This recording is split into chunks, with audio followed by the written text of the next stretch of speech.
Imamodel kita sa ano? Imamodel kita sa... Ano ka na? Hindi, imamodel kita sa buhok. Oh, game na tayo. Shampoohin. Patuyuin. Shampoohin, patuyuin. Applyan mo ng gamot. Huwag masyadong marami. Hindi ka na, kunwari lang, hindi ka naligo, pero shampoo lang yung inano mo nung... Pwede naman. Basta applyan mo siya. Parang ka nagko-conditioner or shampoo. Kunti lang. Ipahit mo lang, kahit kamayin mo na lang. Hindi na babalawan. O kaya mag-1 piece ka. O kaya kung may supply kang pino, parang hindi ano mo na yung supply. Tapos, Isang oras mo siya ibabad. Isang oras. Tapos, pag natuyo na siya, kunting plancha-plancha lang. Pag ayaw masyadong flat.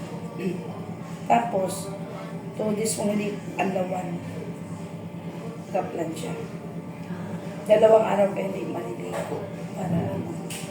Para kita talaga yung shine niya at saka yung lambot. Hindi magdadry. Kahit na, hindi, di ba, sabi mo after 1 hours, after 1 hours ng paglagay, na yung, ganun yung, yung planchahin. Oo, planchahin. Tapos pagka-plancha nun, 2 araw. 2 araw hindi ka maliligo. Yung iba nga 3. Walang nakalagay doon sa kung ano yung gagawin. Mayroon naman.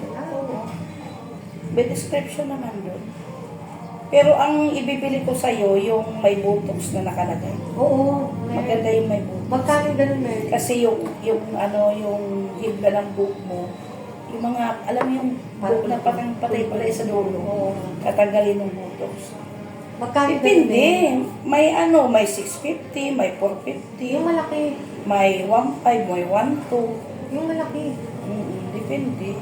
Mayroon dyan sa ata, it's basic, kaso mahal dyan. Ano is basic? Yung bilihan ng parang hortalisa ba yun? Kaso mahal dyan. Ito na ko bumibili sa pinakabili. Saan? Pinakabilihan ng Korea, pang Korea. Alam mo saan? Akala ko nga. Kasi para, kasi hindi ko na naman Akala ko nga, sama tayong dalawa, saglit lang tayo. hindi ko na nag-message sabi ko, ako rin yung busy. LRT lang naman.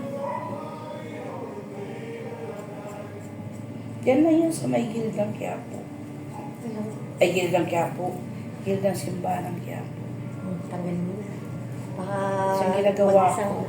Mag-isang oras na yung mga yung hello. Ganda ng prank ko. Balik din Marta naman siya mamaya. After 1 year na naman babalik ng Pinas. Bye!